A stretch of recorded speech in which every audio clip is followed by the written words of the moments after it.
Duas versões de uma mesma história. Filosofia e aventura se encontram em dois títulos incríveis do Rafa Pinheiro, mas com uma especificidade incrível. Além de escrever e ilustrar essas HQs, ele compôs a trilha sonora dessas histórias. Então já aproveita, deixa um like, amigo, pra ajudar a gente, se inscreve no canal e solta a vinheta.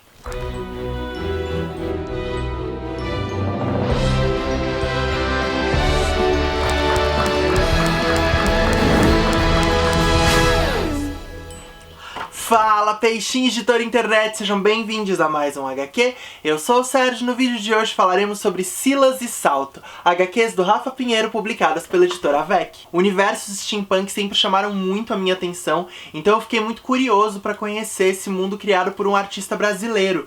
O Rafa é autor também do Mesa 44, que a gente já resenhou aqui no canal, mas essas duas HQs foram escritas antes ainda da publicação do Mesa 44. Segundo o autor, a ideia começou quando ele estava mexendo com programação de videogame, né, e criou um avatarzinho que era uma pessoinha com uma cabeça de fogo, né, ou seja, uma pessoa de fogo.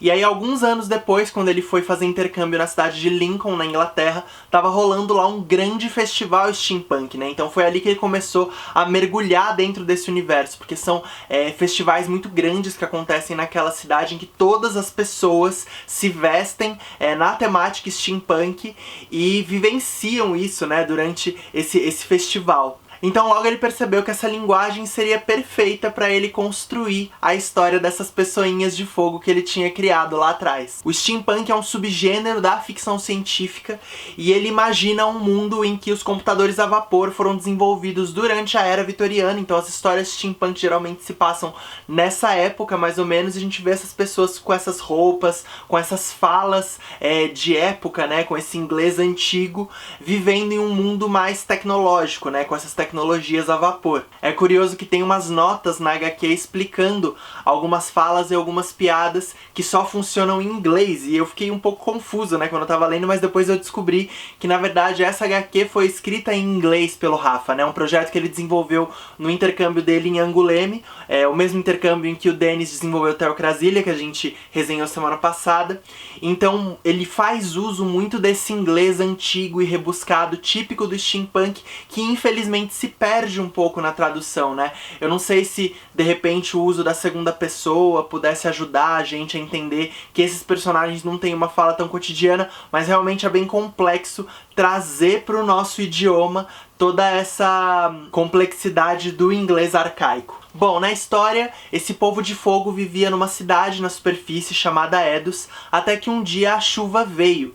E aí, para fugir dessa chuva, né, essas pessoinhas de fogo se abrigaram dentro de uma caverna. E por ficarem com muito medo da chuva e da água, eles entraram cada vez mais fundo e acabaram construindo uma cidade subterrânea dentro dessa caverna, que é Intus. A cidade se desenvolveu e nela se instalou uma fábrica de ar para poder manter todos vivos ali no subterrâneo. E as pessoas começaram a trabalhar dentro dessa fábrica para poder fazer mais ar e continuar sobrevivendo, e entraram nesse ciclo perpétuo de sobrevivência. O protagonista do Salto é o Nu, que é uma pessoinha que é diferente de todas essas pessoas de fogo porque ele é azul, e a gente acaba vendo como ele é discriminado de alguma forma e rebaixado pelas outras pessoas por ser diferente.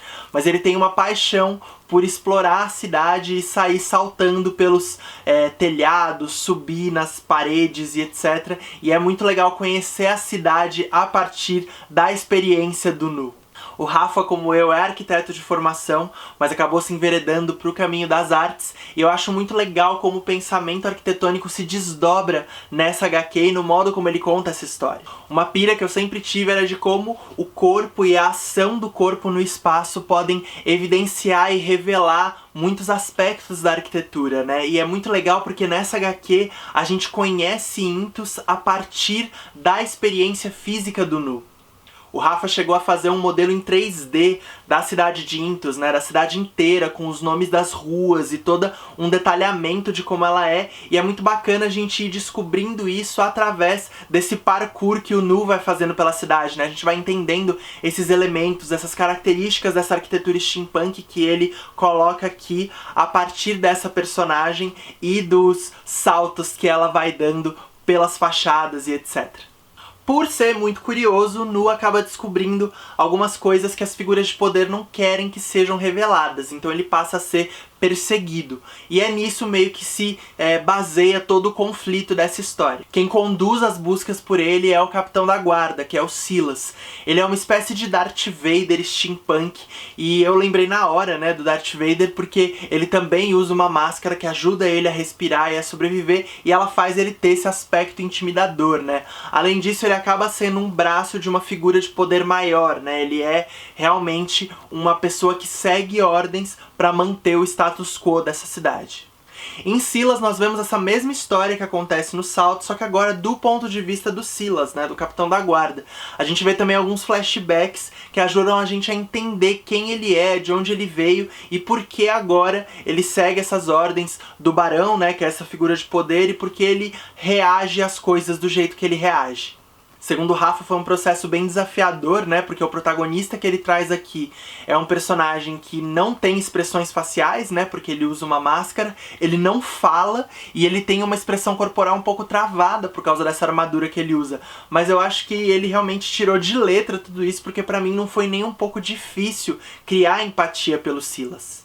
Primeiro que eu acho que a narrativa é construída de uma forma que a gente entende de cara que ali a gente tem um personagem que não consegue reagir ou responder às violências que vai sofrendo ao longo da vida. Então a narrativa constrói a trajetória dele muito bem até chegar naquele momento em que a gente o conhece em Salto, que ele é esse temido capitão da guarda. Eu confesso que eu nunca li o Silas como vilão de Salto. Eu acho que esse papel tá muito mais na figura do Barão, né, que é essa figura de poder que manipula as outras pessoas e que quer encobrir certas informações, do que no Silas propriamente dito, que é alguém que tá cumprindo ordens.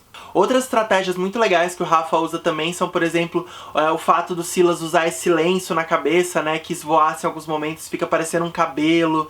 Ele faz alguns zooms também, coloca meio que a câmera vendo o rosto do Silas meio de cima, que faz uma inclinação com a cartola dele, né? Então isso ajuda a gente a entender se o personagem tá sentindo raiva ou se ele tá num estado mais melancólico. E eu acho que isso é muito legal como estratégia pra fazer a gente entender o que essa personagem tá sentindo, né? Já que a gente não vê o rosto dele em momento nenhum.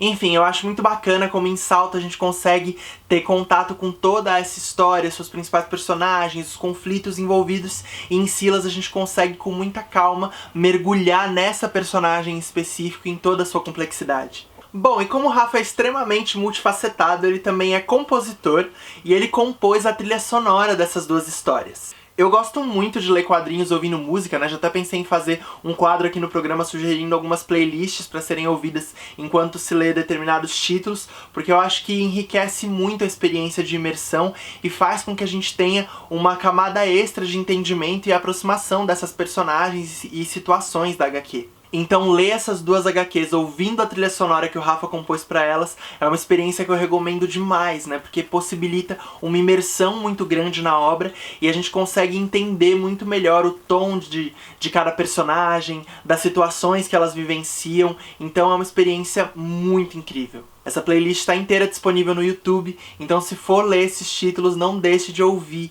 a trilha sonora enquanto faz isso. Outra camada que me chamou muito a atenção foram os paralelos que são criados com o mito da caverna de Platão. O mito fala sobre um grupo de pessoas que viveu a vida inteira dentro de uma caverna, acorrentadas e viradas por uma parede.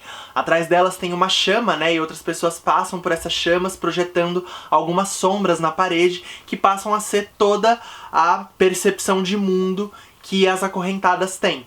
Um dia, então, uma dessas pessoas consegue se libertar e vê que existe um mundo exterior, que existem outras coisas, e ela entra nesse dilema de viver nesse novo mundo ou contar para suas companheiras o que ela viu e o que existe lá fora, né? Só que aí ela vai ser taxada de louca, porque como que as pessoas acorrentadas vão acreditar num mundo exterior se tudo que elas viram e perceberam ao longo de suas vidas foram as sombras naquela parede? Eu não quero dar muitos spoilers da história, mas eu acho realmente muito legal o modo como o Rafa metaforiza todo esse mito e seus dilemas nessas personagens e nas coisas que elas vivenciam durante a história.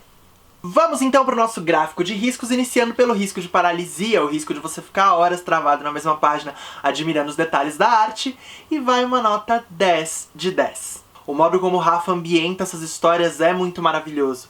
Dá muita vontade de sair saltando por aí com o Nu e conhecendo cada detalhe da arquitetura e das ruas de Intos. Outra coisa muito legal é o layout de algumas passagens, né? O modo como ele dispõe os quadros também é muito narrativa. Uma parte que eu curto muito, por exemplo, é o momento em que o Nu tá desbravando a caverna e ele se depara com esse mar de espinhos que ele tem que atravessar, né? E é muito legal porque o layout dos quadros compõe de uma forma que parecem os espinhos, né? Eles têm alturas diferentes e etc. E isso ajuda muito a contar a história. Um outro momento é quando ele tem que passar por uma região que é bem vertical e estreita, e aí os quadros são bem verticais e estreitos e ajudam, né? Acentuam a gente a entender esses espaços pelos quais o personagem está passando. O uso das cores também, o modo como ele evidencia essas chamas das quais essas personagens são feitas é muito legal, né? Enfim, eu acho que visualmente tem muita coisa poderosa nesses dois títulos. Próximo risco, risco de contrato eterno, risco de você ter que ler uma infinidade de HQs para completar essa história, vai uma nota 5 de 10. Parece que há a possibilidade de mais um ponto de vista ser escrito dessa história, que é o do Jules, que é um inventor que fica amigo do Nu em Salto, mas não há ainda qualquer previsão de início desse projeto. E essas duas histórias que já foram publicadas, elas são bem envolventes, bem rápidas de ler, então elas não vão te prender por muito tempo. Seguimos para o risco de fandom, o risco de surgirem milhares de fanfics, fanarts, adaptações desse universo, vai uma nota 9 de 10. O universo é construído de uma forma tão rica e detalhada que é praticamente impossível não querer ambientar novas histórias e escrever coisas se passando nesse cenário. E eu confesso que eu fiquei com uma vontade gigantesca de jogar algum tipo de videogame se passando nesse cenário. É muito legal porque eu acho que com certeza daria pra criar alguma coisa meio open world, em que você desbrava Intos com o Nu, resolve crimes com o Silas, é algo que com certeza eu jogaria. Próximo risco, risco de esmagamento, risco da realidade retratada aqui te esmagar completamente, vai uma nota 8 de 10. A HQ não se aprofunda muito em discursos, mas esboça muita coisa ao nos apresentar essas personagens. A gente tem contato com discriminação, manipulação, silenciamento, entre outras pautas, então eu acho que é muito fácil a gente empatizar com essas personagens e entender as suas dores e os desafios que elas vivenciam. A relação que o Silas constrói, por exemplo, com a Maud, que é uma senhora pianista que ele conhece por acaso, é muito forte e muito bonita. E eu não sei também se tem alguma referência à Maud do filme Ensina-me a Viver, né? Mas é algo que eu pensei bastante também enquanto eu lia. Vamos então pro risco de explosão, o risco da sua cabeça explodir em milhares de pedacinhos incandescentes, e vai uma nota 9 de 10. A narrativa é extremamente envolvente e vai te puxando página por página. Muita coisa fica em aberto, mas eu acho que essa é uma das grandes belezas desse material, porque ele fica contigo quando você termina de ler. Ou seja, não é uma experiência que se conclui e você segue em frente. Depois que você termina, você ainda fica ruminando aqueles acontecimentos, tentando entender algumas das decisões das personagens, algumas coisas que aconteceram. Então sobram realmente lacunas maravilhosas para nossa própria imaginação preencher, e eu acho a última página de Silas sensacional. Eu acho que é um momento perfeito para finalizar aquela história. E vamos então pro risco derradeiro, risco pombo correio, risco de você sair por aí indicando essa HQ para todo mundo ler, vai uma nota 9 de 10. Silas e Salto são HQs maravilhosamente bem desenhadas e bem conduzidas. É um belíssimo convite ao universo steampunk, então se você já curte, acho que vale muito a pena conhecer, e se tem curiosidade em saber um pouco mais a respeito, me parece uma belíssima porta de entrada. Não deixem de conferir esses títulos e não se esqueçam da trilha sonora. Outra coisa que vale muito a pena conhecer é o canal do Rafa Pinheiro aqui no YouTube, porque lá ele faz algumas lives em que ele mostra todo o processo criativo dele, fala um pouco sobre compor trilha sonora para a própria HQ, dá pra ver ele desenhando muitas das páginas, então tem um material muito vasto e muito rico que é um aprendizado muito grande. E se quiser ajudar a gente a continuar contando histórias, não deixe de entrar em catarse.me/maregeek para conhecer a nossa campanha de financiamento recorrente e ajudar a gente a manter todos os programas daqui do canal. Se você gostou desse vídeo, não esquece de clicar em curtir aqui embaixo, compartilhe com seus migs e se inscreve aqui no canal da Maregeek para ficar sempre por dentro de todo o conteúdo que a gente lança. Então é isso, pessoal, muito obrigado e até semana que vem!